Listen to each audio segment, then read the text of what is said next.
बंकिम के बारे में एक चीज समझ लें, क्योंकि सिंडिकेट का, यूनिवर्सिटी सिंडिकेट का कहना था कि इसमें बहुत पोटेंशियल है। पोटेंशियल किसके लिए? दलाली का, अंग्रेजों की सेवा करने का। जो उनकी पत्रिका में जब वो लिखा, और उनकी बेटी ने भी मजाक उड़ाया था उनका कि क्या आपने गीत लिख दिया है, फसलें लहरा रही हैं, वो सरसों लहरा रही है, पेड़ पर फल लगे हैं, ये सब है। अब राजस्थान में या लद्दाख में, और वो सबको तो उसको हंसी उड़ाएगा। जनमन गन की भी कबर खोदेंगे और उसके ऊपर जो पत्थर लिखेंगे, जन इच्छा। आज अगर कोई बोल दे, कोई माइनॉरिटी का, एक दूसरे उसको फांसी पर चढ़ा देंगे आप इसको। ये इनका एडिटोरियल है। नेताजी सुभाष चंद्र बोस का आप जानते हैं ना कि उन्होंने वंदे मातरम बंद करके जय हिंद कर दिया था। नेशनल एंथम से हमारे राष्ट्रपति सहमत नहीं थे और ये सब थे, उन्होंने पीछे से ये राष्ट्रगान लगा दिया। दुनिया में है कहीं राष्ट्रगान और राष्ट्रगीत? जो हिंदुत्व पॉलिटिक्स थी उसके आगे सरेंडर किया। जनाब ऐसा है, मुसलमानों का तो हमने कर दिया, तिया पांचा कर दिया, ये ईसाइयों को करना है। कहले तुम पागल हो गए? ईसाइयों का राज लाने के लिए तो हमने संतान विद्रोह किया था। ये नॉवल खत्म होता है देश के हिंदुओं के खिलाफ, नॉवल खत्म होता है भारत माँ को गुलाम बनाए रखने के पक्ष में। अंग्रेजों के हिसाब से 200 हिंदू शहीद हुए, 100 मुसलमान शहीद हुए, 100 सिख शहीद हुए। उसके बाद किस्सा ख्वानी बाजार है, उसके बाद चोरी चोरा है, हिंदू मुसलमान मिलकर शहीद होते हैं, क्योंकि अंततः वे अपना उद्देश्य प्राप्त करने में असफल हुए। और असफलता का अर्थ है कि उनमें कोई गंभीर त्रुटि थी। ये मैं नहीं कह रहा हूँ, ये मोदी जी का गुरु कह रहा है। इससे शर्मनाक बातें हैं शहीदों के बारे में जो इसने कही हैं। इनका गुरु, ये किताब है उनके लेखों की, बहुत क्रिमिनल किताब है। तब ये नहीं पनप पाए, लेकिन आज की डेट में ये कैसे इतने पनप पाए? इसलिए शहीद राम प्रसाद बिस्मिल ने 2 दिन पहले, अपने शहादत से 2 दिन पहले जो खत लिखा, लेकर ये अरमां दिल में चलता रहेगा, कारवां चलता रहेगा, बढ़ता रहेगा।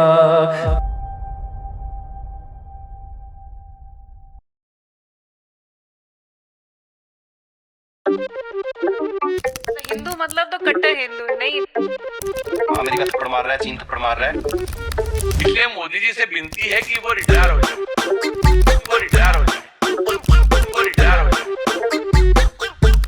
चुप कर बे। भगत सिंह, राजगुरु, सुखदेव, अशफाकुल्ला खान, रामप्रसाद बिस्मिल, ये वो चंद नाम हैं हमारी आज़ादी के दीवानों के, जिनकी वजह से आज हम आज़ाद हिंदुस्तान में सांस ले पा रहे हैं। हमारे देश का बच्चा बच्चा इन्हें नमन करता है, इनसे प्रेरणा लेता है और इनकी शहादत को बहादुरी और बलिदान की सर्वोच्च मिसाल समझता है। लेकिन वहीं हमारे देश में एक ऐसी ऑर्गेनाइजेशन भी है जिनकी इन शहीदों को और इनकी शहादत को जो देखने का नजरिया है वो आपको चौंका देगा। वो ऑर्गेनाइजेशन है राष्ट्रीय स्वयंसेवक संघ यानी आरएसएस। अब वो नजरिया क्या है, आरएसएस खुद क्या है, उनकी आइडियोलॉजी क्या है, वो कहाँ से स्टार्ट हुई, कहाँ जाना चाहती है, वगैरह वगैरह, हम ये सब चीज़ें डिस्कस करेंगे हमारे आज के गेस्ट से, जिनको आरएसएस के डीएनए के बारे में उतना पता है जितना शायद उनके खुद के मेंबर्स को भी ना पता हो। मैं बात कर रही हूँ जाने माने एकेडमिक, ऑथर, पॉलिटिकल साइंटिस्ट और डीयू में प्रोफेसर रह चुके डॉक्टर शमसुल इस्लाम की, जिन्होंने अपने करियर का एक बहुत बड़ा हिस्सा रिलीजियस नेशनलिज्म को समझने में गुजारा है। Sir, thank you so much, आप दैट्स अ पॉडकास्ट पे आए। मैं आपको इतना सुनती हूँ और आपसे एक बहुत ज़्यादा हमारी इच्छा भी थी कि हम आपको बुलाएं और आपसे बहुत सारी बातें जानें आरएसएस के बारे में। मैंने अपनी इंट्रो में शहीदों के बारे में बोला है, कल काकोरी कांड भी हुआ है, जो काकोरी कांड के टाइम पे जो शहीद थे उन लोगों की कल डेथ एनिवर्सरी थी, उस पर भी बात करेंगे, सब चीज़ों पे बात करेंगे। और आज आपने जो है भगत सिंह जी का बैज भी पहना है, ये भी मैंने अपनी इंट्रो में बोला। तो ये आप हमें समझाइए, हम यहाँ से स्टार्ट करना चाहते हैं कि किस तरीके से आरएसएस का क्या नज़रिया है शहीदों को देखने का, शहादत को देखने का। नेहा जी, बहुत धन्यवाद, आपने मौका दिया। और आपका हर पॉडकास्ट है ना, आपका जो नाम है, That's a podcast, आपके जो जी। पॉडकास्ट का है, आप बहुत अच्छे तरीके से करती हैं। मैं जो कुछ देख पाया, तो बहुत ही अच्छे तरीके से आप तैयारी करती हैं। ये मेरे साथ भी बातचीत करने के लिए, देखिए कि ये सब आपने तैयारी की है, 2 कागज़ों के अंदर है। तो ये ऐसे ही नहीं है कि हम लोग जर्नलिस्टिक या चाय खाने वाली बातचीत करेंगे, वो बिल्कुल नहीं, गंभीर बातचीत करेंगे। उससे पहले भी आपने जो मेरे साथ तमाम फॉलो किया है कि हम क्या क्या करेंगे, क्या क्या नहीं करेंगे, तो बहुत बहुत शुक्रिया। आप बहुत मेहनत करती हैं। आप जैसे नौजवान लोगों से ही, जिनका जो आगे, जिन्होंने इस देश में रहना है और देश में जो कुछ होगा उसको मोड़ना है, उसको मोल्ड करना है। तो बहुत अच्छा लगता है कि आप लोग हैं, तो हम लोगों की ज़िंदगी बेकार नहीं गई। एक मैं वाह। ये अर्ज़ करना चाहूँगा कि आप सर ना इस्तेमाल करें, आप मुझे डॉक्टर इस्लाम कह दें। या बिल्कुल। हाँ, तो सर नहीं, क्योंकि सर हमने 47 में भेजने की कोशिश की थी, लेकिन जैसे भगत सिंह ने कहा था कि गोरे अंग्रेज़ों की जगह काले अंग्रेज़ आ गए, तो काले सर आ गए, तो सर की कैटेगरी हाँ में जी, हाँ मुझे ना जी, हाँ रखें। हैं, जी। बहुत शुक्रिया आपका। नहीं, जी। बिल्कुल, तो बिल्कुल। बात यह है कि ये जो है ये मेरे दिल में है, दिमाग में है, और ये कोई पूजने के लिए भगत सिंह का वो नहीं है। भगत सिंह यहाँ रिप्रेजेंट करते हैं वो तमाम शहीद जो मैं भगत सिंह के अल्फाज ही इस्तेमाल करूँ कि मनुख मनुख का शोषण नहीं करेगा, कि एक ऐसा समाज जो इंसान इंसान का शोषण नहीं करेगा। तो ये तस्वीर जो है ये उसको सिंबलाइज करते हैं। तो ये हमेशा मेरे साथ रहती है और मरते दम तक ये तस्वीर रहेगी। तो आपने बहुत वक्ती बात उठाई है कि काकोरी के शहीदों का कल 98 उनका शहीद दिवस था। और मैं यहाँ पर ज़रा सा एक ये भी जोड़ना चाहता हूँ कि बहुत सारे लोग इसको काकोरी कांड से मतलब कोई स्कैंडल हुआ था वो समझते हैं। हालांकि ये कांड का मतलब यहाँ ये होना चाहिए कि जो एक एक्शन हुआ था इनकलाबी, एक इनकलाबियों ने जो एक्शन किया था, ये उसकी उसकी बात हो रही है। हुँ। और मैं ज़रा सा 1-2 मिनट उसके बारे में बताना बिल्कुल, चाहता हूँ। बिल्कुल। हालांकि ये बात तो ये पूरा देश निकल आना उमड़ आना चाहिए था सारे इसमें कल। और 17 तारीख को जिसमें सबसे कम उम्र के साथी राजेंद्र लहरी को शहीद किया गया था गोंडा जेल में, तो 98 साल पहले। लेकिन वो नहीं होता है क्योंकि हम इस विरासत को जानते नहीं। और आज के जो हुक्मरान हैं, आज के जो शासक हैं, जो बीजेपी और आरएसएस से जुड़े हुए हैं, उनको तो इन शहीदों से कोई लेना देना नहीं। वो शहीदों के बारे में कितनी शर्मनाक राय रखते थे वो थोड़ी देर में मैं गोलवलकर की जो लेखन जो आरएसएस वालों ने छापा है उसका कलेक्शन उसे आपको पढ़कर बताऊंगा। तो ये लोग थे, ये 20 के करीब नौजवान थे जिन्होंने एक पैसेंजर गाड़ी थी, सहारनपुर से लखनऊ पैसेंजर जाती है, वो लखनऊ से कोई 14 किलोमीटर दूर पर इसको रोककर जंजीर खींची थी और उसमें से ख़जाना उन्होंने लूटा था। और ख़जाने के बारे में अलग अलग राय, 4,000 से लेके 8,000 तक का ख़जाना लूटा गया था। उस वक्त में बहुत बड़ी तादाद, बहुत बड़ी रकम होती थी। हुँ।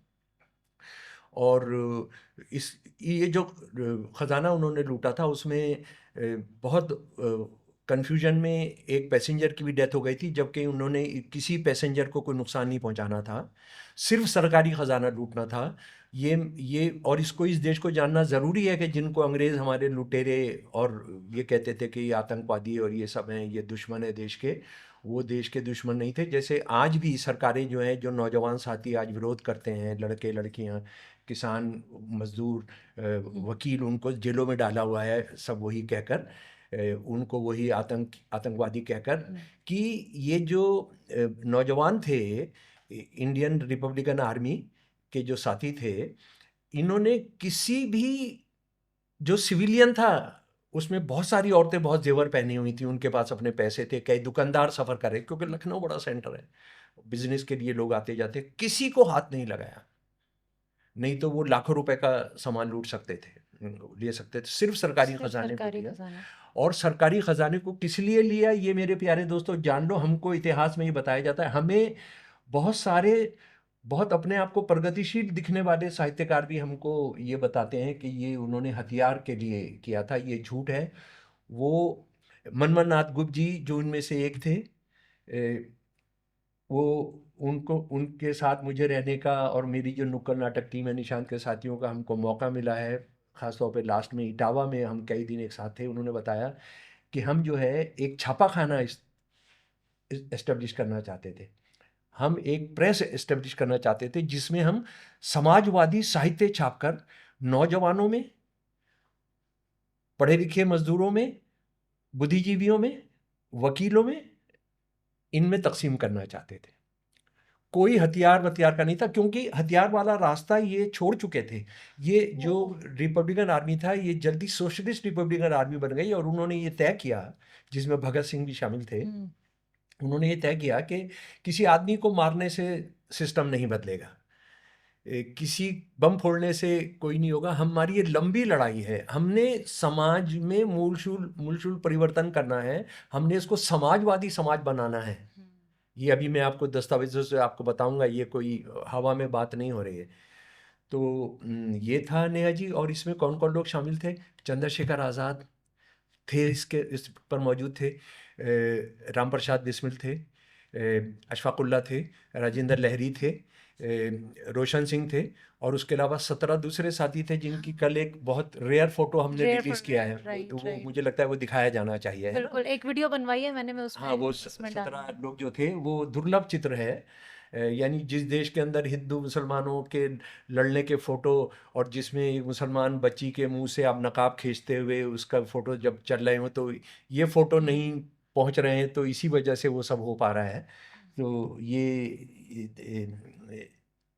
ये लोग लड़े थे, और साहित्य छापने के लिए, समाजवादी साहित्य छापने के लिए 9 अगस्त 1925 को ये तुरंत मुकदमा वो फास्ट ट्रैक कोर्ट हो गया। फास्ट ट्रैक कोर्ट में पहला जजमेंट आया 6 अप्रैल 1927 को सेशंस कोर्ट में।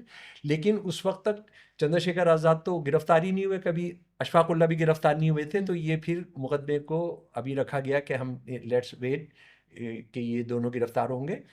तो बाद में अशफाकुल्ला एक मुसलमान दोस्त की गद्दारी की वजह से गिरफ्तार हुए। बिल्कुल उसी तरह जैसे हमारे जो बिस्मिल थे, राम प्रसाद बिस्मिल थे, वो उनके हिंदू दोस्त की वजह से गिरफ्तार हुए, हिंदू दोस्त के गद्दारी की वजह से।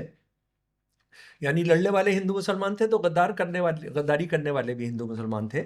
और आखिर में 22 अगस्त 1927 को फैसला दिया गया, और उसमें ये हुआ कि 4 लोगों को फांसी दी गई। राजेंद्र लहरी जो 26 साल की उम्र थी, उसके बाद रोशन सिंह, उसके बाद अशफाकुल्ला, उसके बाद राम प्रसाद बिस्मिल। और इनको, राजेंद्र लहरी को भी 19 दिसंबर को, यानी 3 दिन पहले, 3 दिन पहले इनको फांसी दी जानी थी। लेकिन ऐसा लगा कि उनको इनकलाबी जो है आकर जेल तोड़ के, गोंडा जेल जो है तोड़कर इनको रिहा करा लेंगे, तो उनको 17 को फांसी दे दी गई गोंडा जेल में। और 19 तारीख को अलग अलग जेलों में, राम प्रसाद बिस्मिल को फैज़ाबाद, इलाहाबाद में अपना ठाकुर रोशन सिंह को, और गोरखपुर में राम प्रसाद बिस्मिल जी को फांसी पर लटका दिया गया। और उसके अलावा काला पानी जिनको भेजा गया, सजेंद्र नाथ सान्याल, सजेंद्र नाथ बख्शी, गोविंद चरण कार, जोगेश चंद्र चैटर्जी और मुकंदी लाल जी।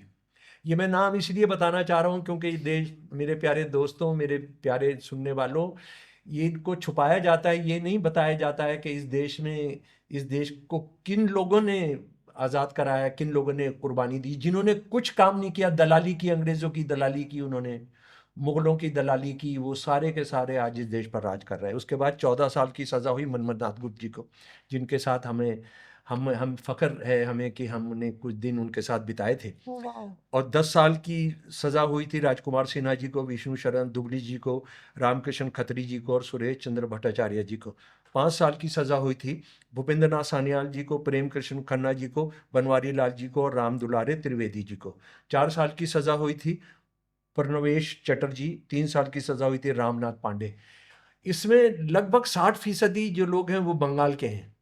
और आज बंगाल के लोगों को, हमारे जो हुक्मरां हैं, हिंदुत्ववादी हुक्मरां हैं, वो बंगाल के लोगों को कितना जलील करते हैं। वो बंगला भाषा को कहते हैं कि वो बांग्लादेश की ज़बान है। वो जो है इनको याद नहीं रखते हैं। वो बंकिम को याद रखते हैं, ज़रा वो भी हम बात करेंगे। लेकिन ये जो शहीद हुए और ये हिंदू मुसलमान शहीद हुए, हम उसको याद नहीं रखते हैं। अब ज़रा सा, इन लोगों ने बड़े अहम दस्तावेज छोड़े हैं। किसी भी देश के लिए फ़ख्र का कारण हो सकता है, गौरव हो सकता है कि इन्होंने क्या दस्तावेज छोड़े, वो मैं आपके साथ करना चाहता हूँ। और इसके लिए ये देश हमेशा आभारी रहेगा। आप, जी हाँ, आपका एक लाइक, एक सब्सक्रिप्शन, एक व्यू, एक शेयर मेरे लिए बहुत वैल्यू रखता है। Just wanted to thank you for your valuable time, and if you haven't yet subscribed, please subscribe. Sudhir Vidyarthi ji का जो एक रिसर्चर हैं, एक बरेली के अंदर और शाहजहाँपुर में रहते हैं, उन्होंने इस देश के जो अंग्रेजी हुकूमत के खिलाफ, जो शहीद हैं, उन पर जो काम किया है, जो इस देश की सरकारों ने करना चाहिए था, जो इस देश की एकेडमीज़ ने करना चाहिए था, जो इस देश के हिस्ट्री के जो बड़े बड़े सेंटर्स हैं, उन्होंने हिस्ट्री कॉन्फ्रेंसेस ने करना चाहिए था, उन्होंने नहीं किया। इस शख्स ने किया है और आज भी कर रहे हैं। काफ़ी उम्र हो चुकी है लेकिन लगातार इस काम में हैं। मैं 2 बातें अशफाकुल्लाह साहब ने कही अपनी शहादत से 2-3 दिन पहले जो ख़त लिखा, 2 बातें उन्होंने कही। एक तो ये कहा कि हमने अगर विचलित नहीं होते मेहनत कशों की ज़िंदगी को देखकर, तो फिर इसका मतलब यह है कि हम कोई लड़ाई नहीं लड़ सकते। मैं उनके ख़त का जो उर्दू में था, मैंने उसका थोड़ा आसान हिंदी में किया है। मैं तुमसे काफ़ी तौर पर सहमत हूँ और कहूँगा कि मेरा दिल गरीब किसानों के लिए, ये देश के लोगों को कह रहे हैं, नौजवानों को कह रहे हैं, और दुखिया मजदूरों के लिए हमेशा दुखी रहा है। मैंने अपने आयाम फरारी यानी पुलिस से छुपकर रहने वाले काल में भी अक्सर इनके हालात देखकर रोया हूँ, क्योंकि मुझे इनके साथ दिन गुजारने का मौका मिला है। मुझसे पूछें तो मैं कहूँगा कि मेरा बस हो तो मैं दुनिया की हर चीज़ इनके लिए सुरक्षित कर दूँ। हमारे शहरों की रौनक इनके दम से है। हमारे कारखाने इनकी वजह से आबाद और काम कर रहे हैं। हमारे पंपों से इनके हाथ ही पानी निकालते हैं। वो किसानों की बात कर रहे हैं जो रात को खेतों में रहकर पानी देते हैं। गर्ज की दुनिया का हर एक काम इनकी वजह से हुआ करता है। गरीब किसान बरसात के मूसलाधार पानी और जेठ बैसाख की तपती दोपहर में भी खेतों पर जमा होते हैं और जंगल में मंडराते हुए हमारी खुराक का सामान पैदा करते हैं।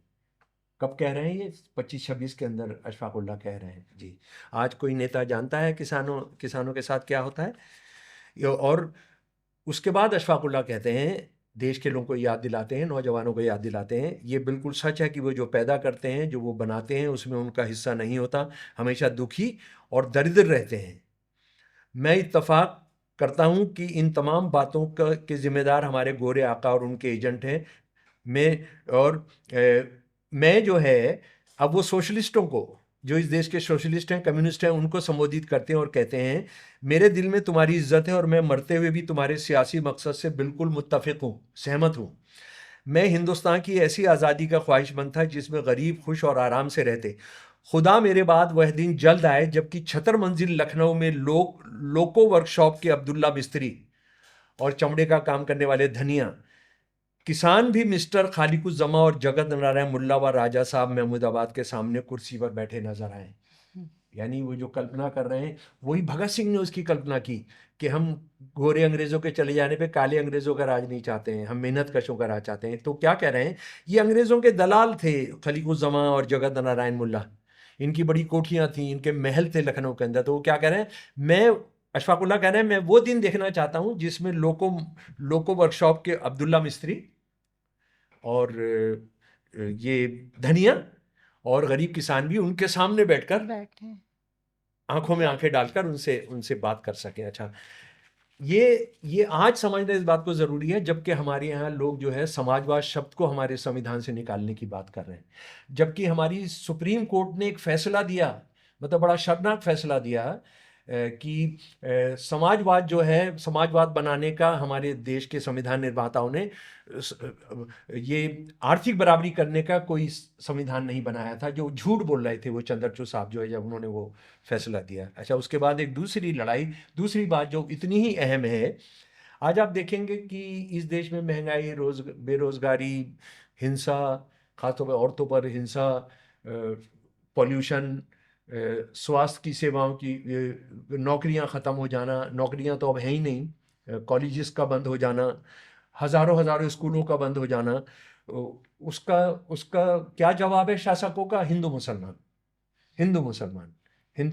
है ना, उससे सब प्रॉब्लम सॉल्व हो जाएगी। उसी का याद करा रहे हैं। देखिए आप, ये अंग्रेज़ों के ज़माने से जो चला आ रहा है। हम अपने वर्तमान समय का आनंद कैसे ले सकते हैं जब हमारी राजनीतिक नेतृत्व आपसी झगड़ों में उलझा हो। एक अगर तबलीगी जमात जो इस्लाम का प्रचार करते हैं कि असली मुसलमान बनो, का दीवाना है, तो दूसरे की मुक्ति केवल और केवल शुद्धि में दिखाई देती है। ये हिंदू महासभा और आरएसएस ने और आर्य समाज ने जो किया कि सारे मुसलमानों को हिंदू बनाना है, जिसको अब वो घर वापसी का नाम देते हैं। उनका उद्देश्य धर्म का प्रचार प्रसार या उसमें मदद करना कतई नहीं है। उधर सरकारी गुप्तचर विभाग के कर्मचारी धर्म प्रचार के लिए धन उपलब्ध करा रहे हैं। देखिए, हिंदू मुसलमान सवाल कम्युनलिज्म जो है ये सरकारी पैसे से शासक वर्ग करते हैं और उसके लिए पैसा देते हैं। इस्लाम धर्म के ठेकेदारों को देते हैं, हिंदू धर्म के ठेकेदारों को देते हैं। और उसका तो क्या जानना है, अभी यूपी में किसी किसी पुलिस स्टेशन के अंदर भगवत कथा के लिए एक बड़े बाबा आए थे, तो बड़े बाबा को गॉड ऑफ ऑनर पेश किया पूरी पुलिस राइट। की कमांडेंट ने। हाँ, तो ये क्या हो रहा है इस देश में। अशफाक उल्लाह देखिए उसी बीमारी की तरफ ध्यान दिला रहे हैं। डेफिनेटली ये इन लोगों का सोचा हुआ देश तो नहीं है जो इन लोग नहीं नहीं नहीं, ये तो खत्म करने वाला है। और उनका उद्देश्य धर्म को प्रचार प्रसार या उसमें मदद करना कतई नहीं है, बल्कि वो तो स्वतंत्रता संघर्ष की चलती गाड़ी की राह में बाधा खड़ा करना चाहते हैं। और इस खत के अंदर आखिर में अशफाकुल जो लिखते हैं, मेरे प्यारे नौजवान दोस्तों, खास तौर पर इसको सुनिए। और ये मेरे लिए बड़ी फ़ख्र की बात थी कि मैं लखनऊ में था उस दिन, इनकी शहादत दिवस वाले दिन, और मैं वहाँ एक बड़े मजमे को मैंने ये सुनाया था। सारे देश के लोगों से कह रहे हैं, भाइयों तुम्हारा आपस में इस तरह लड़ना, तुम्हारे आपसी मतभेद तुम में से किसी के भी काम ना आएंगे। ये संभव है कि 7 करोड़ मुसलमान शुद्धि के, ये असंभव है कि 7 करोड़ मुसलमान शुद्धि के द्वारा हिंदू धर्म अंगीकार कर ले। उस वक्त 7 करोड़ मुसलमान होते थे। उसी तरह ये सोचना भी निरर्थक है तबलीग करके 22 करोड़ हिंदुओं को मुसलमान बनाया जा सकता है। यानी जो सारे देश को मुसलमान करना चाहते हो, कह रहे उस जमाने में 1925 के अंदर 22 करोड़ हिंदू हैं और ये जो है 7 करोड़ मुसलमान हैं। अच्छा, इसमें देखिए अशफाक उल्लाह जो डाटा दे रहे हैं वो इसलिए महत्वपूर्ण है कि ये बोला जाता है कि मुसलमान तो अगले 50 साल में मेजॉरिटी में हो जाएंगे। ये तो 1000 साल के राज के बाद जब ये अशफाक उल्लाह थे जब, तो उसमें मुसलमान कितने थे? 7% और हिंदू कितने थे? 22%, लगभग 1/3 से कम, 1/3। और आज 14% है। लेकिन फिर भी ये चलता रहेगा कि मुसलमान जो है खतरा है। महंगाई खतरा नहीं है, बेरोजगारी खतरा नहीं है, हिंदू बच्चियां के साथ बलात्कार हो रहा है, वो जलकर मारी जा रही हैं, नौजवान लोग नौकरी की अभाव में खुदकशी कर रहे हैं जी, किसान जो है तबाह हो गए हैं। लेकिन बात यह है कि हमने सबको हिंदू करना है और उनका है सबको मुसलमान करना है। तो वो कहने की ये ऐसी स्थिति में अगर वो इसी तरह एक दूसरे से लड़ते रहे तो ये आसान होगा, और बहुत आसान होगा कि वो सब अपने हाथों से अपने गले में तोक कैदियों के गले में डालने वाली लोहे की हंसली डाल ले। यानी तुम ये सोच रहे हो कि हिंदू धर्म आज़ाद हो रहा है, इस्लाम धर्म आज़ाद, वो नहीं हो रहा है, बल्कि तुम लड़कर क्या करोगे कि अंग्रेज जो तुम्हारे गले में गुलामी का फंदा जो हंस डाले हुए है, तोक लोहे की एक वो होती है गला बांध के, हाँ, जो वो डाल दें। और फिर वो ये कह रहे हैं कि हमको 1920-21 के असहयोग आंदोलन का हिस्सा फिर दोबारा बनना चाहिए जब हिंदू मुसलमान एक साथ होकर लड़े थे। तबलीग और शुद्धि के पथ पर चलने वालों, खुदा के लिए अपनी आंखें खोलो और देखो कि तुम क्या थे और क्या हो गए। 1925-26 के अंदर सवाल उठा रहे हैं। और इनका जो खत है वो किस पर खत्म होता है, वो 2 लाइनें मैं पढ़कर सुना रहा हूं। ये झगड़े और बखेड़े मिटाकर आपस में मिल जाओ। अबस यानी व्यर्थ तफरीक है तुम में ये हिंदू और मुसलमान की, ये बेकार का बंटवारा है तुम में हिंदू और मुसलमान का जी। अच्छा, उसके बाद ये जिनको बड़े भाई मानते थे, राम प्रसाद बिस्मिल, हाँ, कवि थे, लेखक थे, सिंगर थे, आर्य समाज के बड़े पक्के संत थे। हालांकि उनको आजकल के संतों के हिसाब से तो संत कहना ठीक नहीं होगा। तो खैर ये जो थे, और ये देखिए कि आर्य समाज जो आज इस देश में मुसलमानों के खिलाफ घृणा और सब फैलाने का जो है, आर्य समाज का असल रूप क्या था? हिंदू मुसलमानों को अंग्रेजों के खिलाफ एक करो।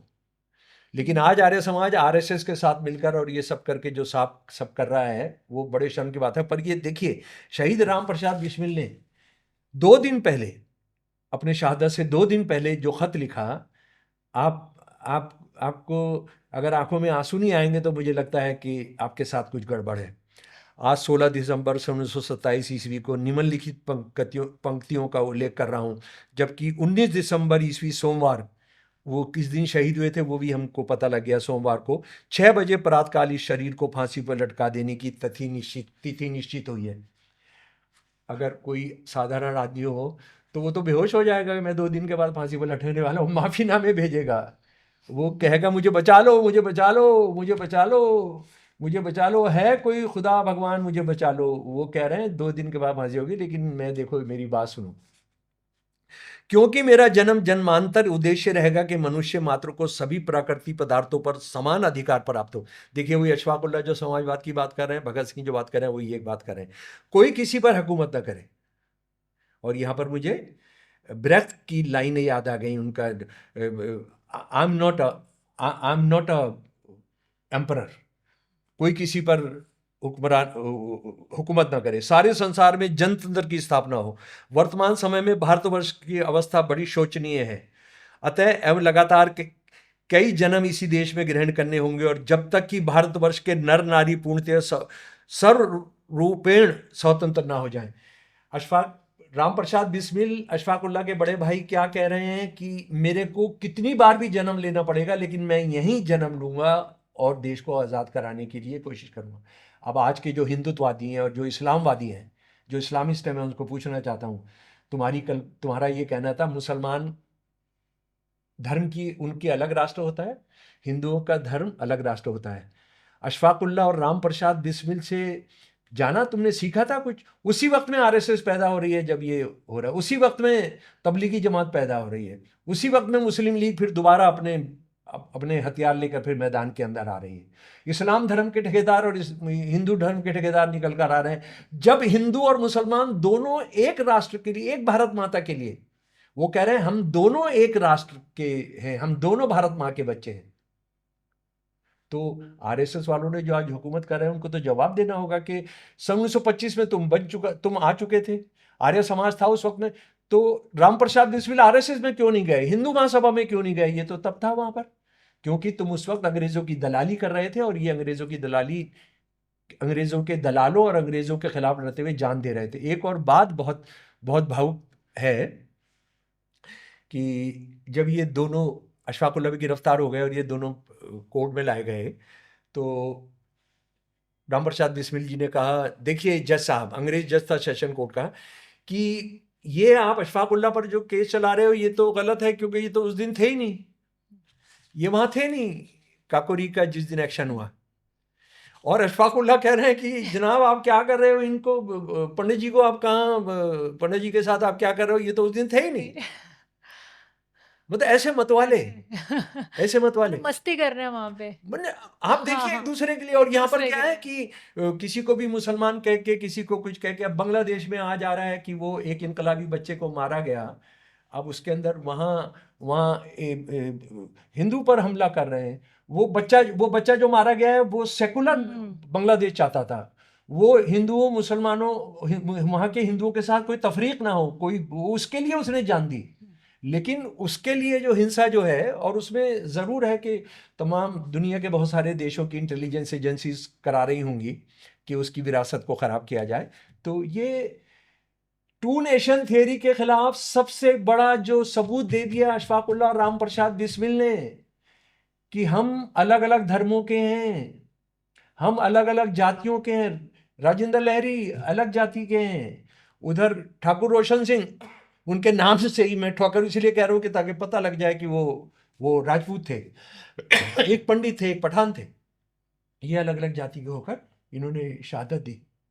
उस दिन अपने टू नेशन थियरी का दुकान बंद कर देनी चाहिए थी, आरएसएस की दुकान बंद कर देनी चाहिए थी, मुस्लिम लीग की दुकान बंद कर देनी चाहिए थी, लेकिन इस विरासत को हम भूल गए, इस विरासत को हमने लोगों के सामने नहीं आने दिया। उसके बाद ये भी वही कह रहे हैं कि सन 1920-21 का हिंदुस्तान बनाओ, असहयोग आंदोलन का हिंदुस्तान बनाओ, और सरकार ने अशफाकुल्लाह को राम प्रसाद का दाहिना हाथ करार दिया। ये उन्होंने वो जो लगाया था, एफआईआर थी, उसके अंदर था, अशफाकुल्लाह सच्चे मुसलमान होकर पक्के आर्य समाजी राम प्रसाद का क्रांतिकारी दल के संबंध में यदि दाहिना हाथ बनते, तब क्या नए भारतवर्ष की स्वतंत्रता के नाम पर हिंदू मुसलमान अपने निजी छोटे छोटे फायदों का ख्याल न करके आपस में एक नहीं हो सकते? ये राम प्रसाद बिस्मिल सवाल कर रहे हैं। अंग्रेज कह रहे हैं कि ये मेरा दाहिना हाथ है, तो हम छोटे छोटे जगह नहीं भुला सकते हैं। और आखिर में इनके भी खत में 2 लाइनें हैं एक नज्म की, मरते बिस्मिल रोशन लहरी अशफाक अत्याचार से, होंगे पैदा सैकड़ों इनके रुधिर की धार से, इनके खून की धार से। सुनो सुनो अंग्रेजों के दलालों, हिंदू मुसलमान को लड़वाने वालों, ये हमारी विरासत है। हमारी विरासत वो नहीं है जो नीतीश कुमार कर रहा है कि एक बच्ची को देखकर तूने वही चीर हरण के सबूत दिया कि तू द्रौपदी के चीर हरण की जो संतान हो, तुम उनकी संतानों में से एक हो। ये वो हैं जो एक दूसरे का जुर्म अपने सर ले रहे थे। ये वो हैं जो ये कह रहे थे कि हम साथ साथ देंगे, और बार बार पैदा होना पड़ेगा तो बार बार पैदा होंगे। ये जो ये मैंने जो किस्से नहीं है, ये सच जो आपको बताएं।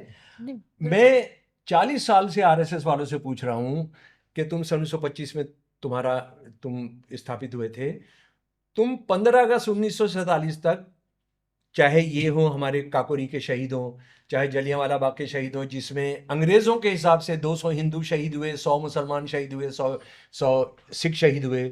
उसके बाद किस्सा ख्वानी बाजार है, उसके बाद चोरी चोरा है, हिंदू मुसलमान मिलकर शहीद होते हैं कि हर जगह, मतलब चप्पे चप्पे पर है शहीद हैं हिंदू मुसलमान सिख। तुमने कोई प्रस्ताव पास किया इनके में, या कोई ये कहा कि ये काकोरी के शहीदों को हम वंदे मातरम कहते हैं? कभी नहीं। बल्कि इनका जो गुरु है, इनका गुरु, ये किताब है उनके लेखों की, जो कुछ लोग ये कहते हैं अरे ये तो इन्होंने वापस ले लिया। 2022 का संस्करण है मेरे पास जी। ये विचार नवनीत अंग्रेजी में भी है, ये बंच ऑफ थॉट, बहुत क्रिमिनल किताब है। इसका पेज 283, शहीदी परंपरा के बारे में सर का क्या है, जरा सा इनको सर बोलिए आप। हाँ, मुझे सर मत बोलिए। ऐसे व्यक्ति जो अपने आप को बलिदान कर देते हैं श्रेष्ठ व्यक्ति हैं, और उनका जीवन दर्शन परमुक्तः पौरुषपूर्ण है। वह सर्वसाधारण व्यक्ति जो चुपचाप भाग्य के आगे समर्पण कर देते हैं और भयभीत अकम्य बने रहते हैं, से बहुत ऊंचे हैं। फिर भी हमने ऐसे व्यक्तियों को समाज के सामने आदर्श के रूप में नहीं रखा है। मतलब ये हमारे आदर्श नहीं है। नहीं, आदर्श नहीं है। हमने ऐसे बलिदान को महानता का सर्वोच्च बिंदु जिसकी आकांक्षा मनुष्य करे नहीं माना है, क्योंकि अंततः वे अपना उद्देश्य प्राप्त करने में असफल हुए, और असफलता का अर्थ है कि उनमें कोई गंभीर त्रुटि थी। ये मैं नहीं कह रहा हूं, ये मोदी जी का गुरु कह रहा है, जिसको मोदी जी कहते हैं कि मेरे को राजनीति में लाने और उसके लिए प्रशिक्षण करने का अगर किसी को श्रेय जाता है तो वो गोलवलकर को जाता है। और इतना ही नहीं है, इससे शर्मनाक बातें हैं शहीदों के बारे में जो इसने कही हैं, और मैं इन्होंने कही है नहीं कह रहा हूं, इसने कही है। वो समय हमारे पास कम है, सब चीज नहीं आ सकता, लेकिन आपको जो इसके डिटेल्स चाहिए और डिटेल्स चाहिए इनका शहीदी परंपरा का मजाक उड़ाने के बारे में, आप संपर्क करिए, आप नेहा जी से संपर्क करिए, हम सब उपलब्ध कराएंगे जी। बिल्कुल नहीं, ये आपने बहुत अहम बात करी, और हमें मतलब बिल्कुल उस एरा में ही आप ले गए कि जब ये शहीद थे और उनकी क्या सोच थी, और आज हम बिल्कुल उनसे उलट जा रहे हैं। ये तो इनकी शहीदी के बारे में ये रही। तो इन लोगों ने, मतलब ये हैरानी की बात है डॉक्टर इस्लाम, कि किस तरीके से उस टाइम पे जब अंग्रेज भी लगे हुए थे इसी मामले में कि हिंदू मुसलमान में किसी तरीके से डिवाइड रहे, तब ये नहीं पनप पाए, लेकिन आज की डेट में ये कैसे इतने पनप पाए? इसलिए क्योंकि ये अंग्रेजों ने ही चाहा। देखिए जो कॉरपोरेट दुनिया इंडिया की, अडानी अंबानी वगैरह, ये पूरे वेस्ट परस्त हैं। वेस्ट परस्त को चाहिए डंडे वाली सरकार जो है सारे कानून मजबूती से लागू करा सके। तो ये चाहिए। इससे पहले कांग्रेसियों ने वायदा किया था, वो नहीं करा पाए। हालांकि कांग्रेसियों ने जो कारपेट बिछाया है आरएसएस को राज में आने के लिए, वो कांग्रेसियों ने बिछाया है, जिस पर हम बात करेंगे। ठीक है, ये जो है, ये तो पैदाइशी गद्दार हैं। ये पैदाइशी पैसे वालों के, यानी गोलवलकर ने इसी किताब में और जो कहा कि अंग्रेज जो यहाँ पर आए थे उनको अत्याचारों के लिए इल्जाम देना ठीक नहीं है, क्योंकि बड़ी मछली छोटी मछली को खा जाती है। ये गोलवलकर कह रहा है, जस्टिफाई कर दो उस चीज। हाँ, वो कह रहा है कि, और इसीलिए स्वतंत्रता संग्राम में हमने हिस्सा नहीं लिया, क्योंकि गांधी जी जो थे वो हिंदू राष्ट्र की लड़ाई नहीं लड़ रहे थे, बल्कि हिंदू मुसलमान सिख ईसाई के एक साझे देश की बात कर रहे थे। हमने असल में कभी स्वतंत्रता आंदोलन के साथ जो गद्दारी है आरएसएस की, उसकी दस्तावेजों के साथ हमने बात करनी चाहिए। तो हम इस वाले पहलू को अपने जो काकोरी के जो शहीद हैं उनके लिए साथी शशि प्रकाश की एक गीत की 4-6 लाइनें आपको सुनाना चाहता हूँ। हैं, बिल्कुल। जिंदगी लड़ती रहेगी गाती रहेगी, लड़ती रहेगी गाती रहेगी, नदियाँ बहती रहेंगी, नदियाँ बहती रहेंगी, कारवां चलता रहेगा बढ़ता रहेगा, कारवां चलता रहेगा बढ़ता रहेगा, मुक्ति की राह पर छोड़कर साथियों तुमको धरती की गोद में कारवां चलता रहेगा बढ़ता रहेगा, जब कभी भी लौट कर इन राहों से गुजरेंगे हम, जीत के सब गीत कई कई बार फिर हम गाएंगे, खोज कैसे पाएंगे मिट्टी तुम्हारी साथियों, जर्रे जर्रे को तुम्हारी ही समाधि पाएंगे, लेकर ये अरमा दिल में चलता रहेगा, कारवां चलता रहेगा बढ़ता रहेगा, कारवां चलता रहेगा बढ़ता रहेगा। काकोरी के शहीद अमर रहें। अमर रहें। सर बहुत बहुत ब्यूटीफुल था।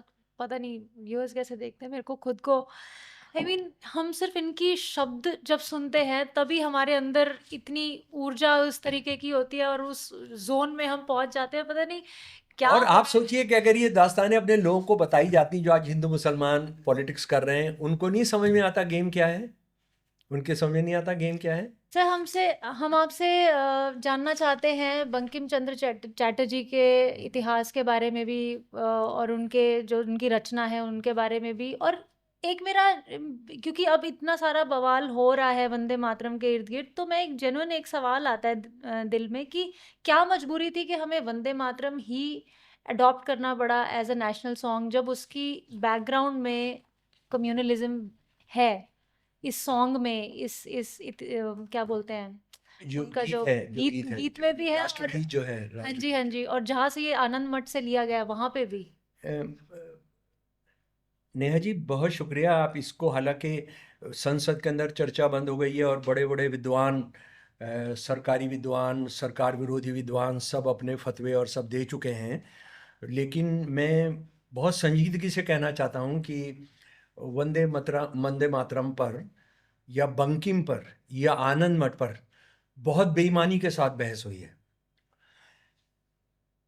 आरएसएस वाले या मोदी जी की सरकार जो उन्होंने 150 साल पूरे होने पर कराया, उन्होंने तो झूठ बोले ही, उन्होंने कितने ज़्यादा झूठ बोले, और उनको तो कोई अधिकार नहीं था वंदे मातरम पर बात करने का। वंदे मातरम माँ तुझे सलाम, जिसको बदकिस्मती से हिंदू राष्ट्रवादियों ने, हिंदू नेशनलिस्ट ने, मोदी और उनके जो लोग हैं, उन्होंने इसको माँ हम तुझे पूछते हैं, ये उसका एक मतलब हो सकता है, लेकिन ये इस देश वंदे मातरम को जो हिंदू मुसलमान और सब कहते हैं माँ तुझे सलाम, माँ जो है उस माने में था।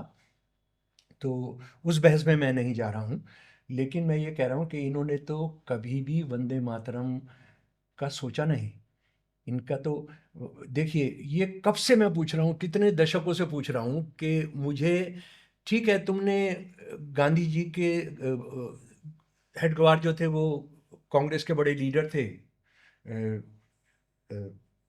महाराष्ट्र के एक प्रांत में, और वो जनरल सेक्रेटरी थे वहाँ के, और उस हिस्से के, और उन्होंने कांग्रेस इसलिए छोड़ी थी कि गांधी जी जो है, या कांग्रेस जो है, वो जो जिस राष्ट्र के लिए स्वतंत्रता संग्राम कर रही थी, वो ये मानता था कि हिंदू मुसलमान सिख ईसाई सारे धर्मों के लोग एक राष्ट्र बनाते हैं। तो इन्होंने, हेडगेवार साहब ने कहा और आरएसएस ने कहा कि हम उसको नहीं मानते हैं, ये हमारा हिंदू राष्ट्र है और पहले हम हिंदू राष्ट्र बनाएंगे, और अंग्रेज़ों से हमारा कोई झगड़ा नहीं है, मुसलमानों से हमारा झगड़ा है। और वो मुसलमान झगड़ा इसलिए क्योंकि मुसलमान नाम के राजा जो है यहाँ पर हिंदुओं पर बहुत जुल्म करते थे। वो एक अपने आप में एक अलग बात है कि वो मुसलमान नाम के राजाओं को जो राज था, क्या इस देश के मुसलमानों का भी राज था? अगर किसी शासक की जुर्मों की, उसकी क्रिमिनलिटी की अगर हम उसके धर्म से जोड़ेंगे तो फिर रावण के बारे में भी वो सवाल उठेगा कि रावण ने जो किया, या जिन लोगों ने द्रौपदी का चीरहरण किया, वो भी तो कोई मुसलमान नहीं थे, रावण भी कोई मुसलमान नहीं थे, तो आप उनका बदला किससे लोगे? तो हमें शासक वर्गों का उस धर्म के मानने वाले आम लोगों से नहीं लेना चाहिए। महाभारत किन्होंने कराई थी? महाभारत करने में भी कोई मुसलमान तो थे नहीं। एक दिन के अंदर जो कथानक है, जो जिसको आप हिंदू कथानक कहते हैं, कि 130 करोड़ लोग मारे गए थे एक दिन के अंदर, सिर्फ 8 लोग बचे थे, तो वो तो Muslims were not responsible for that. तो वो उस पर उसका कोई मतलब नहीं है। लेकिन चलिए, आपकी बात ठीक थी कि आप हिंदू राष्ट्र के लिए लड़ना चाहते थे, आप साझे राष्ट्रवादी संघर्ष में शामिल नहीं होना चाहते थे, और आप ये कहते थे हमने हिंदुओं को संगठित करना है, हमने अंग्रेज़ों से लड़ाई, हमारा कोई मुद्दा ही नहीं है। ये गोलवालकर ने कहा, सावरकर ने कहा, ये इन्होंने कहा, दीनदयाल उपाध्याय ने कहा, ये आरएसएस के दूसरे नेताओं ने कहा, नाना देशमुख ने कहा, सब ने कहा। पर मैं एक सवाल कर रहा हूँ कि आपने वंदे मातरम गाना, या ये 2 शब्द ही वंदे मातरम, अंग्रेज़ों देश छोड़ो और हम हिंदू राष्ट्र बनाएंगे, ये हमारा हिंदू राष्ट्र है, ये अंग्रेजों के खिलाफ गाया आपने कभी? आपका जो दस्तावेज हैं आपके जन्म से लेकर 15 अगस्त 1947 तक, जो भी उपलब्ध हैं, जो भी उपलब्ध हो सकते थे, मेरे पास हैं।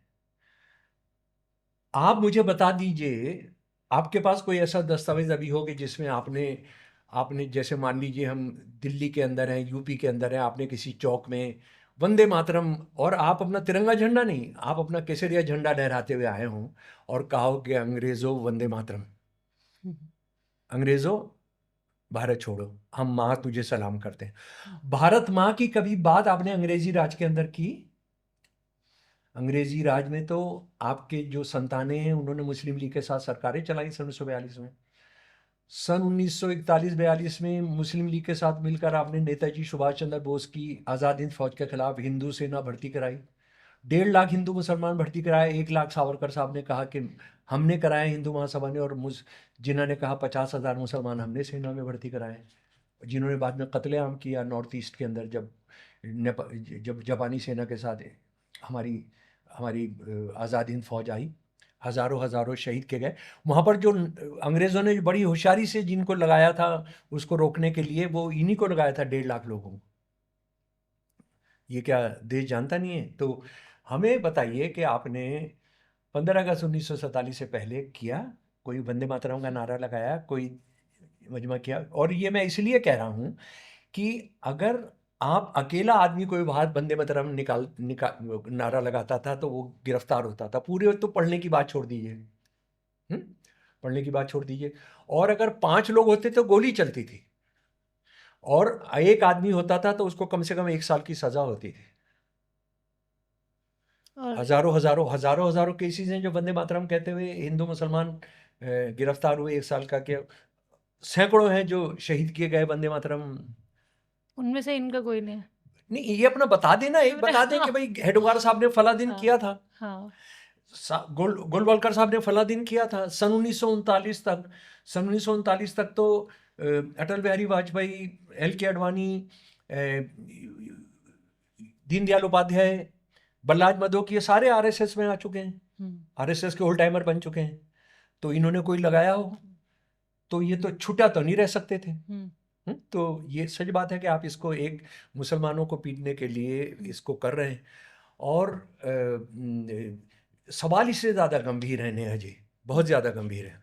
आपने एक बात कही, मुझे लगता है बहुत सोच कर ही आपने कहा होगा, कि क्या इनकी पंक्तियों को या 2 अंतरों को या सारे गीत को आपने करना ज़रूरी था। मुझे लग रहा है कि ये एक बहुत बड़ी त्रासदी इस देश की ट्रेजेडी थी कि हमने रोटी रोजी के सवाल जिसमें ये था कि हमने नदियां बहानी है, दूध दही की, नौकरियां होंगी, ये सब होगा, सब कोई भूखा नहीं सोएगा, ये सब होगा, उसको छोड़कर हमने किस में हम उलझ गए, हमने उसका कोई प्लान नहीं किया, उसके बारे में हमने मीटिंग नहीं की, हमने नहीं बताया। हमने सन 1937 में भी जब कांग्रेस वर्किंग कमेटी ने तय किया, उसने भी किन सवालों को छोड़कर किन सवालों में लगाया। हालांकि मजबूरियां थी, पर उस वक्त एक बहुत क्रांतिकारी फैसला लेना था जो हमको, अगर हम इसको समझ लेंगे तो हमारी समझ में आ जाएगा। देखिए, एक बात ये समझ लें, जो बहुत, जिनकी मैं बहुत इज्जत करता हूँ, इतिहासकार और कमेंटेटर हैं, और उन्होंने अपनी ज़िंदगी लगा दी है सेकुलरिज्म की लड़ाई में, आरएसएस से लड़ते हुए, उन्होंने भी इस बहस में पिछले 1 महीने में जो हुई है, बहुत बेईमानी की है, बहुत डंडी मारी है उन्होंने, बहुत डंडी मारी है। देखिए, बंकिम के बारे में एक चीज़ समझ लें कि बंकिम वो आदमी हैं जिनको कलकत्ता यूनिवर्सिटी की, उस वक्त कोलकाता नहीं कहते थे, कलकत्ता कहते थे, कलकत्ता सिंडिकेट ने एकमात्र स्टूडेंट था जिसको 1857 में जो फेल हो गया था 2 सब्जेक्ट के अंदर, इसको ग्रेस मार्क दे के पास कराया था, क्योंकि यूनिवर्सिटी सिंडिकेट का कहना था कि इसमें बहुत बहुत इसमें पोटेंशियल है। पोटेंशियल किसके लिए? दलाली का, अंग्रेज़ों की सेवा करने का, है ना, बहुत पोटेंशियल है। और इनमें पोटेंशियल था भी। 33 साल इन्होंने नौकरी की, और उस पोटेंशियल को समझकर क्या ये देश जानता है, क्या ये पार्लियामेंट ने डिस्कस किया, क्या कांग्रेस वर्किंग कमेटी ने 1927 में डिस्कस किया था कि अंग्रेज जो सबसे बड़ा अपने दलालों को अवार्ड देते थे, CIE, companion of the Indian empire, वो दिया था, वो दिया था। राय बहादुर वगैरह छोटे मोटे तो बहुत थे उनको जो दिए थे। तो ये हमको देश को नहीं बताया गया कि ये उसके बाद इनको 1857 में भारत की जनता की हार के बाद आज़ादी की लड़ाई में ये किया गया कि ये पहले आदमी थे जिनको IAS के लेवल का जो पद था, डिप्टी कलेक्टर, वो इनको लगाया गया, पहला आदमी बंकिम चंद्र बंकिम जी को। और बंकिम जी को क्यों लगाया गया था कि क्योंकि बंकिम जी से जो काम कराना था उन्होंने वो किया, वो काम उन्होंने किया, और बहुत ईमानदारी के साथ किया। नहीं तो CIE आपको, मुझे या किसी और को नहीं मिल जाता है। CIE इसको नहीं मिला, अपने सर सैयद साहब को नहीं मिला, CIE इनको मिला। तो ये क्या थे, ज़रा सा इसको हम जान लेते हैं। कि बात यह है कि हम बंकिम पर बात नहीं करने जा रहे हैं नेहा जी, हम आनंद मठ और वंदे मातरम पर बात करने जा रहे हैं। तो ये समझ लें कि इन्होंने ये गीत लिखा जो आधा संस्कृत आधा बंगाली में है, और वो जो उन्होंने बताया, जो उनकी पत्रिका में जब वो लिखा, और उनकी बेटी ने भी मजाक उड़ाया था उनका कि क्या आपने गीत लिख दिया है। तो खैर, गीत ये था कि उन्होंने बताया कि मैं रेल से जा रहा था, तो उधर खेत ले ला रहे थे, नदियों में पानी बह रहा था, पक्षी जो थे वो चहचहा रहे थे, ये सब था।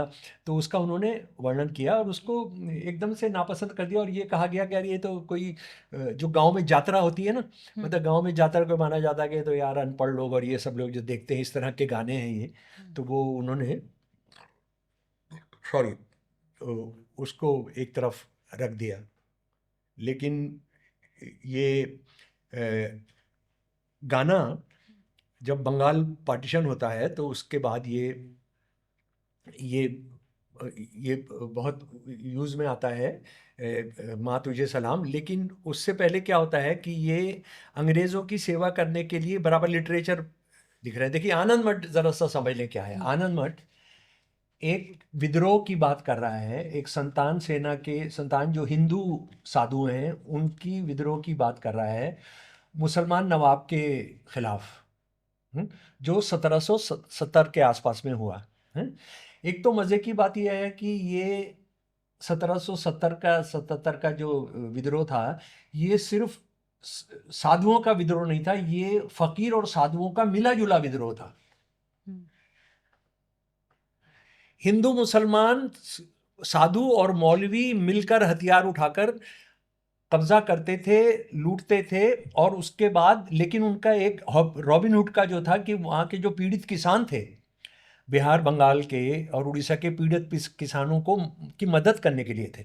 जब उन पे कोई राज तो नवाब का चल रहा था फर्जी, लेकिन अंग्रेज दीवानी वसूलते थे, दीवानी वसूलते थे। और ये बंगाल प्रांत जो था, नेहाजी, इसमें उड़ीसा शामिल था, इसमें आज का बांग्लादेश शामिल था, और इसमें बिहार शामिल था। तो ये लोग क्या करते थे, फसल के बीज देते थे, ये पैसा भी ब्याज पर देते थे। Okay. हाँ, लेकिन काफ़ी किसानों की मदद करता, और किसानों को ऐसा लगता था कि हमारा जब कोई नहीं है, तो ये हिंदू मुसलमान दोनों एक ही जगह में, एक ही आता में रहते थे। और इस विद्रोह का नाम था फकीर सन्यासी विद्रोह। Right. आप डालिए गूगल में और जाकर देख लीजिए, उस जमाने की कितनी किताबें आपको मिल जाएंगी, फकीर और सन्यासी विद्रोह। इन्होंने क्या किया, 100 साल के बाद जब वो सब खत्म हो चुका था, जब अंग्रेज पूरे देश पर कब्जा कर चुके थे, इन्होंने उसको लिखने का तय किया। पहली बेईमानी, आपने इसमें हिंदू मुसलमान साथ मिलकर एक स्टेट के खिलाफ लड़े थे। वो राजा कौन था, मुसलमान था, हिंदू था, ईसाई था, उसका मतलब था, वो उसके खिलाफ लड़े थे। ठीक है, वो आपने छोड़ दिया। उसके बाद आपने इसको 100 साल के बाद, क्योंकि अंग्रेज़, ये जो दौर है जब इन्होंने लिखा 1890-95, इसमें बड़ी तादाद में बंगाल के अंदर इनकलाबी ग्रुप्स आ रहे हैं, जिसको ये टेररिस्ट ग्रुप कहते थे, और वो अंग्रेज़ों को उखाड़ कर फेंकना चाहते हैं, बम फेंक रहे हैं, ये सब कर रहे हैं। और वो जो 1857 में हारी गई जंग थी, वो फिर देश अंगड़ाई ले रहा है, जो मैं बार बार कहता हूँ कि 1857 में हम जो नाउमीद हुए थे, निराश हुए थे, हम वो फिर वो कर रहे हैं। तो उसके लिए क्या करना है, उन नौजवान बंगालियों को क्या बताना है, बंकिम चंद्र क्या बताना चाहते हैं? वो बंकिम चंद्र ये बताना चाहते हैं कि नहीं नहीं, अंग्रेज़ तो हमारे दोस्त हैं, और मुसलमान दुश्मन है। मुसलमान जो है नहीं, राजा नहीं है, कुछ नहीं है। और बंगाल में तो वो सारे के सारे भूमिहीन किसान थे। बंगाल में जो पार्टीशन हुआ था 1905 का, उसकी वजह यही थी कि जोतदार हिंदू होता था, और जो हलवा जो किसान होता था, भूमिहीन किसान होता था, मुसलमान होता था। तो इन्होंने उस काम को किया। ठीक है, अच्छा, मज़े की बात यह है कि ये इसके 3-4 वर्जन हैं, बदलते रहे, कुछ ये करते रहे, लेकिन जो वर्जन सबसे महत्वपूर्ण है, जो सन 1906 के अंदर एक बहुत बंगाल के विद्वान थे, लिटरेरी फिगर थे, नरेश चंद्र सेनगुप्ता, सन 1906 में उन्होंने जो किया, ये अंग्रेजी का है। और ये न इसको देश ने जानना चाहा, न देश ने पढ़ना चाहा, न इस देश के जो आरएसएस से, हिंदुत्व से, हिंदू राष्ट्रवाद से लड़ना चाहते हैं, उन्होंने भी इसकी कोई ज़रूरत नहीं समझी। इन्होंने बहुत बड़ा दिल किया तो कांग्रेस का वर्जन इन्होंने मान लिया। लेकिन हम इस किताब की थोड़ा बात करेंगे। तो ये नावल आता है, और ये नावल मुसलमान विरोधी तो है ही, बहुत बहुत मुसलमान विरोधी है। जैसे मैं आपको ये संतान सेना क्या कर रही है, संतान सेना कर रही है, मैं उसके इसमें से ही इसका हिंदी एक पढ़कर आपको बता रहा हूँ। उन्होंने, संतान सेना ने गांव-गांव में जासूसों को भेजना शुरू किया। गांव में पहुंचने पर और वहां हिंदुओं से मुलाकात होने पर जासूस उनसे पूछते थे, भाइयों क्या आप भगवान विष्णु को पूजते हैं? वह सब, वो इस तरह 20-25 लोगों को इकट्ठा करते थे और फिर मुसलमान गांव पर हमला करते थे। जी, हाँ जी। उनके घरों को जलाते थे। मुसलमानों को अपने जीवन की सुरक्षा की चिंता सताती थी, और संतानें उनका सब कुछ छीन लेती थी और भगवान विष्णु के नए भक्तों के बीच इस लूट को बांट देती थी। और आप देखिए ये कि उस लूट को उसके वर्डिंग्स हैं। हाँ, उनके हैं, मेरे नहीं है सर ये। हाँ जी, हाँ जी। और मेरे पास 20 ट्रांसलेशंस हैं, अंग्रेजी, हिंदी, उर्दू के, आनंद मठ के। इसमें किसी में भी इससे थोड़ा इधर उधर भेदभाव है, लेकिन ये सीन इसी तरह से। अच्छा, उसके बाद लूट का माल बांटते थे तो जाहिर है लोग जमा हो ही जाएंगे, है ना, राइट। लोग जमा हो जाएंगे। लूट का हिस्सा मिलने के बाद ग्रामीण लोग खुश हो जाते थे। फिर उन्हें विष्णु मंदिर ले जाया जाता था और मूर्ति का पैर छूने के बाद संतानों के गुणों का मुरीद बनाया जाता था। लोगों ने देखा कि संतानवाद के कारण नतीजे तुरंत मिलते हैं, यानी मुसलमान गांव पर हमला करो, ये सब करो, एकदम माल आता है। और मैं इस तरह के उदाहरण आपको बता सकता हूँ कि दंगों के अंदर हिंदुत्ववादी संगठन गरीब बस्तियों में बस भेज के वहाँ से उठवाते हैं, जो एंटी सोशल एलिमेंट है, कहे थोड़ी तुम्हारी कमाई हो जाएगी। आज के उदाहरण में आपको बता सकता हूँ कि वो लेकर आते हैं और उनसे कराते हैं, उनसे, ये गरीबों के बच्चों से कराते हैं। वह खुद को समूहों में संगठित कर लेते थे और मुसलमानों को दमित करने की मुहिम में जुट जाते थे। जहाँ जहाँ उन्हें पैसा मिलता था वो उसे रास्ते पर लूट कर घरों को लाते थे। जहाँ जहाँ रास्ते में मुसलमान गांव से उनका सामना होता, उन्हें वो आग के हवाले कर देते थे। कोई चिल्लाया मारो मारो मुसलमानों को मारो, बाकी चिल्लाए जय हो महाराज की जय हो। किसी ने दूसरे का भाई हो, जब रविवार आएगा मैं मस्जिद को ढाकर राधा माधव के एक मंदिर का निर्माण करूँगा, ये भरा पड़ा है। और मैंने रिसर्च के बाद ये पाया है कि अभी बाद में आफ्टर 47 जो बहुत सारे जो कम्युनल राइट्स होते हैं, वायलेंस होता है अगेंस्ट माइनॉरिटीज़, ये इसी तरह के सीन सचमुच में घटते हैं, क्योंकि जो हिंदुत्ववादी जो बौद्धिक शिविर हैं उसमें ये खेल खेले जाते हैं। आनंद मठ के जो बहुत सारे सीन हैं violence against Muslims, those are played as games. उसके बाद मुसलमान जो थे कि वो हमारा कुरान जो है वो मुसलमान कहने लगे अल्लाह अल्लाह, क्या कुरान शरीफ इतने दिनों के बाद पूरी तरह से बेकार हो गया? हम लोग रोज़ 5 बार नमाज़ पढ़ते और उसके बावजूद चंदन लगे हिंदुओं को ख़त्म नहीं कर सकते, सब दुनिया झूठ है। ये सब चलता है। लेकिन जिस पर बात नहीं हो रही है, जिस पर बहुत बड़े बड़े क्रांतिकारी जो सेकुलर हैं उन्होंने बात नहीं की है, इस नावल के 4 पेज आखिर के पढ़ लीजिए आप। इस नावल के 4 पेज, चैप्टर 8 के ये 4 पेज हैं, ये 4 पेज पढ़ लीजिए। इसका मैं आपका हिंदी सुना रहा हूँ। एक तो इस नाटक के इस नावल के अंदर बहुत अंग्रेज़ों का बहुत गुणगान है, बहुत ज़्यादा गुणगान है।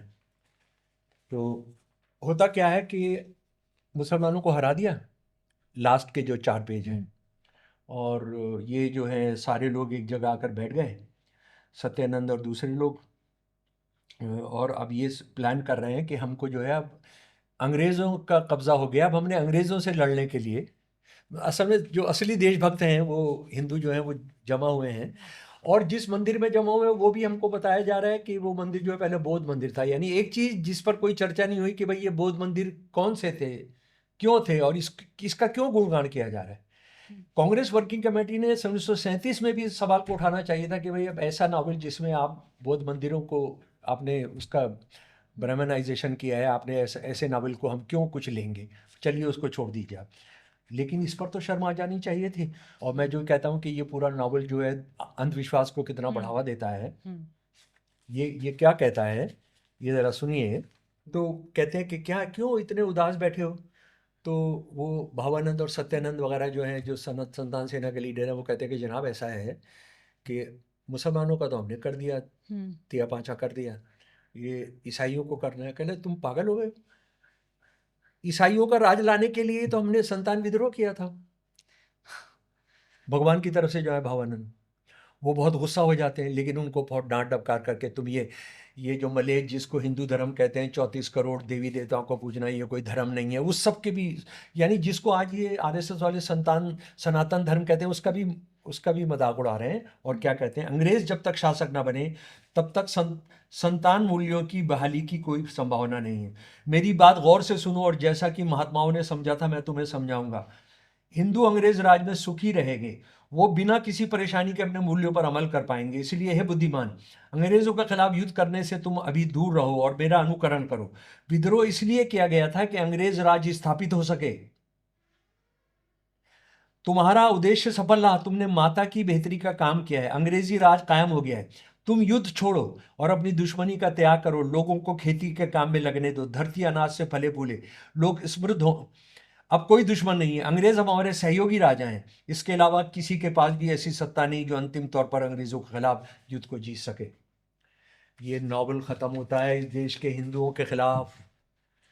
ये नॉवल खत्म होता है भारत माँ को गुलाम बनाए रखने के पक्ष में। कांग्रेस ने नहीं सोचा, इन लोगों ने तो सोचना ही नहीं था। आप उसका कैसे ले सकते। अच्छा, उस गीत की एक और बात बताना चाहता हूँ कि वो गीत जो है, ये अरबिंदो साहब ने इसका सबसे पहले अनुवाद किया अंग्रेजी में। इसका अनुवाद किया एंथम ऑफ बंगाल,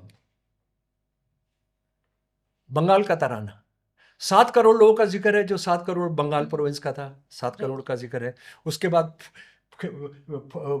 फसलें लहरा रही हैं, वो सरसों लहरा रही है, पेड़ पर फल लगे हैं, ये सब है। अब राजस्थान में या लद्दाख में और वो सबको तो उसको हंसी उड़ाएगा वो। हाँ। वो क्यों करेंगे, है ना। राइट। अच्छा, तो हमने असल में आज जो ये लोग कब्जे में हैं, जो हिंदू राष्ट्रवादी कब्जे में हैं, हिंदुत्व के लोग कब्जे में हैं, उसका रास्ता बहुत प्रशस्त कर दिया। ये 1937 में प्रशस्त कर दिया। अच्छा, अब बात आती है कि एक ये झूठ बोला जाता है कि सिर्फ जिन्होंने इसका विरोध किया, जिन्होंने 36-37 में इसका विरोध किया, और वो विरोध को आप इस तरह से नकार दे सकते थे कि वो जो कहता है कि हम किसी को पूछते नहीं है। एक तो बात यह है कि इसमें पूछने की बात नहीं है इसमें, क्योंकि अगर आप इसको पूजने, माँ हम तुझे पूछते हैं, ये आप उसका ट्रांसलेशन लाएंगे तब होगा ना, माँ तुझे सलाम, तो आप किया जा सकता था। हालांकि दूसरी उसके साथ जो खतरनाक चीजें हैं वो अपनी जगह रहती, तो आपने कर दिया। राष्ट्र को तो मादर वतन तो उर्दू का लफ्ज है या नहीं? और पाकिस्तान का तराना है साया खुदाए जुल जलाल, कि पाकिस्तानी राष्ट्र जो है वो खुदा के शेडो है। तो मुसलमान रूलिंग क्लास भी राज्य को जो है वो एक ऐसी चीज जो इन्होंने तो, पाकिस्तान ने तो कह दिया खुदा के बराबर है ना। तो ये बहस आप जो जिन्ना के नाम पर कर दे रहे हैं, वो बहस इसलिए होती थी कि आपने ये रखना चाहिए, यानी उस वक्त तो पाकिस्तानी बना था, लेकिन आप ये रखते कि मादर वतन तो माँ के लिए। 1857 के शहीद जो हैं वो तो शहीद हुए मादर वतन के लिए, है ना। तो जब ये अजीमुल्ला खान का जो तराना है वो तो मादर वतन की बात कर रहा है। तो आपने क्या किया, आपने 1937 में जो किया वो आज 2014 के अंदर इनके आने का रास्ता प्रशस्त किया, इनके आने का। और इसके अलावा आपने बहुत बहुत सारे दूसरे काम किए। अच्छा, अब देखिए आरएसएस वाले जो हैं, कितने वंदे मातरम इनको याद आ गया मोदी जी को, और कितनी बार मोदी जी ने जो बोला उसको कि उन्होंने 22 बार जिन्ना का नाम लिया जब उनको 150 साल का किया। उन्होंने 8 बार बंकिम चंद्र चटर्जी का नाम लिया, 17 बार किसी और का नाम लिया, अपीजमेंट का नाम लिया मुसलमानों के तुष्टीकरण का, है ना जी। आरएसएस का नाम नहीं लिया उन्होंने, क्योंकि उनको पता है आरएसएस ने तो गाया नहीं। वो जो बताया कैसे इसको जाते हुए हमने कुर्बानियां दी हैं, उसमें आरएसएस का नाम नहीं लिया है उन्होंने, हिंदू महासभा का नाम नहीं लिया है, राइट। तो हम उसको पता लग जाता है। अच्छा, उसके बाद ये मेरे ऑर्गेनाइजर 28 दिसंबर 1949 का एडिटोरियल है। असल में मैं उसको ला नहीं पाया हूँ, वो खस्ता हालत में था। ये उसका मैं आपको पढ़कर बता रहा हूँ, हिंदी वंदे मातरम पर जो लिखा उन्होंने। हालांकि वंदे मातरम की जगह जनगण मन लिखा जाता, गाया जाना है, तो इसका मतलब होगा कि हमें अब वंदे मातरम कहने का अधिकार नहीं है। सुनिए, अभी वंदे मातरम के लिए लिख रहे हैं ये 1949 के अंदर। मैं माँ की पूजा करता हूँ, इसका मतलब होगा कि हम अपनी मातृभूमि से प्रेम नहीं कर सकते, है ना। और ये झूठ ये बोल रहे हैं कि कांग्रेस ने कभी भी नहीं कहा कि हम उसको हटा के ये करेंगे, वंदे मातरम भी चलता रहेगा। और अभी तो राष्ट्रगान अभी तय नहीं हुआ है, ये प्रोसेस में चल रहा है। इसका मतलब होगा कि हम अपनी मातृभूमि से प्रेम नहीं कर सकते। इसका मतलब ये भी होगा कि वंदे मातरम को जिंदा दफना दिया जाएगा और कब्र पर जनमन गण लिखा होगा। यानी ये क्या कह रहे हैं, जनगण मन के जरिए आपने वंदे मातरम को दफना दिया, और ऊपर जो टेबलेट होगा, पत्थर होगा, उस पर क्या लिखा होगा, जन। लेकिन आगे सुनिए, क्योंकि कब्र भी जनगण मन की होगी और पत्थर होगा जन इच्छा। ये कह रहे हैं कि हम जनमन गण की भी कब्र खो देंगे और उसके ऊपर जो पत्थर लिखेंगे, जन इच्छा। यानी आज अगर कोई बोल दे कोई माइनॉरिटी का एक दूसरा, उसको फांसी पर चढ़ा देंगे आप इसको। ये इनका एडिटोरियल है। अच्छा, अब आप ये कर सकती हैं कि यार ये मैंने इतनी बात तो सब बता दी, इतनी बात बता दी। रास्ता क्या था कांग्रेस के लिए? हाँ, एग्जैक्टली, कांग्रेस के लिए रास्ता था, कांग्रेस के लिए रास्ता था। नेताजी सुभाष चंद्र बोस ने रास्ता दिया था। नेताजी सुभाष चंद्र बोस का आप जानते हैं ना कि उन्होंने वंदे मातरम बंद करके जय हिंद कर दिया था, हर चीज के अंदर जय हिंद। और उन्होंने जो तराना तय किया था आजाद हिंद फौज का, वो सुनने लायक है। उसकी कोई चर्चा नहीं होती, पार्लियामेंट में चर्चा नहीं हुई। बड़े बड़े आरएसएस विरोधी विद्वानों ने उसकी कोई चर्चा नहीं की, क्योंकि वो कांग्रेस की पॉलिटिक्स के शिकार हो गए। कांग्रेस तो इसको चाहती थी, कांग्रेस तो इसको चाहती थी। अगर कांग्रेस चाहती थी तो आज देश का सत्यानाश करने में उसका भी रोल है। ये जरा सुन लीजिए, इसका तर्जुमा सुभाष चंद्र बोस जी ने जब 1943 में वो साउथ ईस्ट एशिया पहुंचे, तो उनके राइटर थे, रेडियो राइटर थे कर्नल आबिद हसन सफरानी और मुमताज़ हुसैन, ये राइटर थे उनके, जो गाने और ये वो छोटे छोटे नाटक करते थे, सब करते थे। और इसकी धुन बनाई कैप्टन राम सिंह ठाकुरी ने। ये गाना क्या है, जरा आप ताज्जुब करेंगे कि टैगोर साहब का भारत भाग्य विधाता, जिसके आधार पर जनगण मन भी बना है, ये उसका था। और वो जो जो तराना उन्होंने तय किया था वो मैं आपको सुनकर बता देता हूँ। शुभ शुभ सुख चैन की बरखा बरसे भारत भागा है जागा, पंजाब सिंध गुजरात मराठा द्राविड़ उत्कल बंगा, चंचल सागर विंध्य हिमालय नीला जमुना गंगा, तेरे नित गुण गाएं तुझसे जीवन पाएं, हर तन पाए आशा, सूरज बनकर जग पर चमके भारत नाम सुभागा, जय हो जय हो जय हो जय जय जय जय हो, सबके दिल में प्रीत बसाए तेरी मीठी वाणी, हर सूबे के रहने वाले हर मजहब के प्राणी, सब भेद और फर्क मिटा के सब गोद में तेरी आके, गूंधे गूंथे प्रेम की माला, सूरज बनकर जग पर चमके भारत नाम सुभागा, जय हो जय हो जय हो जय जय जय जय जय हो, शुभ सवेरे पंख पकेरे तेरे ही गुण गाएं, बास बास भरी भरपूर हवाएं, खुशबू भरी भरपूर आए, जीवन में रुत लाएं, सब मिलकर हिंदू पुकारे जय आजाद हिंद के नारे, प्यारा देश हमारा, सूरज बनकर जग पर चमके भारत नाम सुभागा, जय हो जय हो जय हो जय हो जय हो। ये था हमारा रास्ता। बोस द्वारा दिया गया, सुभाष चंद्र बोस द्वारा दिया गया। आप इसको नहीं जा सकते थे। और सच्ची बात यह है, ये भी दुनिया में बड़ा अजीबोगरीब बात थी ना। आपका नेशनल एंथम है, नेशनल एंथम से हमारे राष्ट्रपति सहमत नहीं थे और ये सब थे, उन्होंने पीछे से ये राष्ट्रगान लगा दिया। दुनिया में है कहीं राष्ट्रगान और राष्ट्रगीत? और जिन लोगों ने लगवाया वो राष्ट्रगान से कितने नफरत करते थे, मैंने अभी आपको पढ़ा है, इनका एडिटोरियल पढ़कर सुनाया है। तो आपने एक तरह से जो हिंदुत्व पॉलिटिक्स थी उसके आगे सरेंडर किया। और आज 150 साल के बाद आपको मौका था कि इसको फिर आप करेक्ट करा देते, आप कराते कि जो हुआ इतिहास में जो कुछ हुआ। ये तो सच है ना कि वंदे मातरम गाते हुए बहुत मुसलमान भी शहीद हुए। वंदे मातरम से मतलब उनको ये क्या गीत लिखा है किस संदर्भ में उनको नहीं पता था, लेकिन वंदे मातरम, माँ तुझे सलाम, माँ तेरे लिए हम जान दे रहे हैं, वो उन्होंने किया। लेकिन आप जो है सोच समझकर, आप तो भीड़ नहीं थे ना। अच्छा, एक मजे की बात मैं और बताता हूँ, आप हंसते हंसते पागल हो जाएंगे कि अंग्रेजों ने पहले विश्व युद्ध में इस पर तो फांसी हो जाती थी, आपको सजा हो जाती थी वंदे मातरम गाते हुए। जो हिंदुस्तानी सेना थी उनके लिए लड़ने गई थी यूरोप में, उनको इजाजत दी कि तुम वंदे मातरम का नारा लगाओ, क्योंकि वो सैनिक टुकड़ियों ने कहा देखिए जी, हमको तो आदी है वंदे मातरम कहने का, हम आदी है वंदे मातरम कहने का, तो हम टर्की की सेना पर, जर्मनी की सेना पर, इटली की सेना पर हमला करेंगे तो हम वंदे मातरम कहना चाहते हैं। उन्होंने कहा कि वंदे मातरम, अरे वंदे मातरम का यूज मत होने दो। वंदे मातरम की जो सारी बात है वो सबसे पहले बात यह है कि ये इंसानियत विरोधी, हिंदू विरोधी, भारत माता विरोधी नॉवल से आता है, इसको आप रद्द कर देना चाहिए था।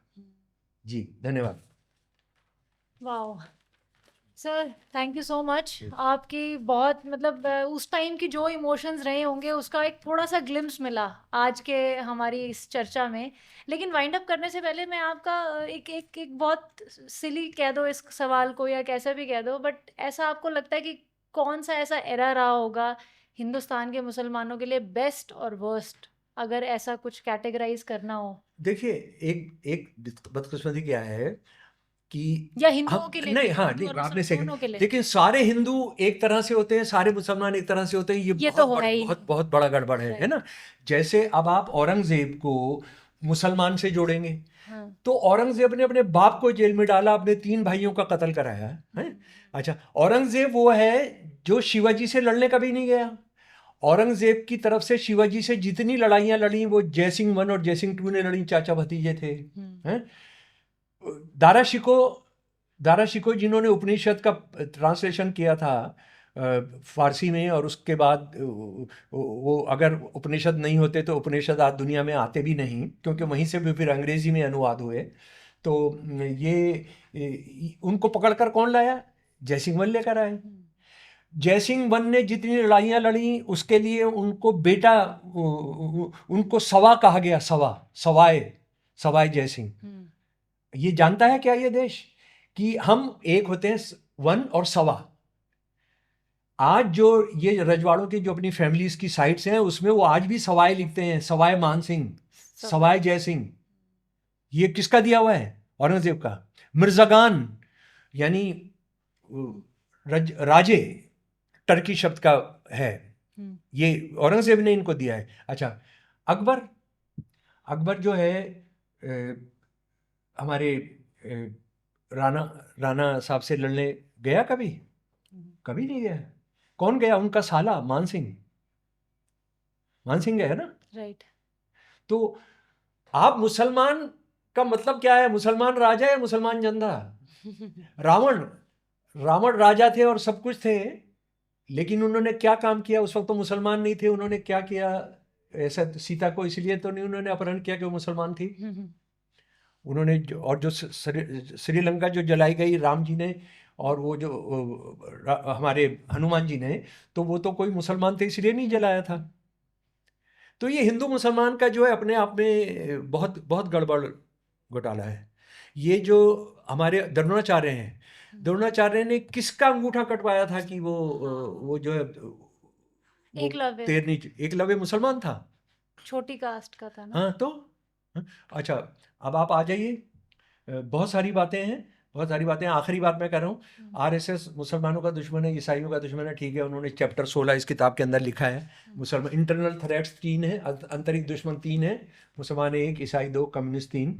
लेकिन क्या आप जानते हैं, क्या ये जानना चाहते हैं कि आरएसएस का असली निशाना हिंदू धर्म का जो बराबरी है जो है? देखिए ना, हिंदू धर्म बहुत दुनिया का अलग तरह से धर्म क्यों है? क्योंकि इसमें मीट खाने वाला भी हिंदू है, मीट नहीं खाने वाला भी हिंदू है जी।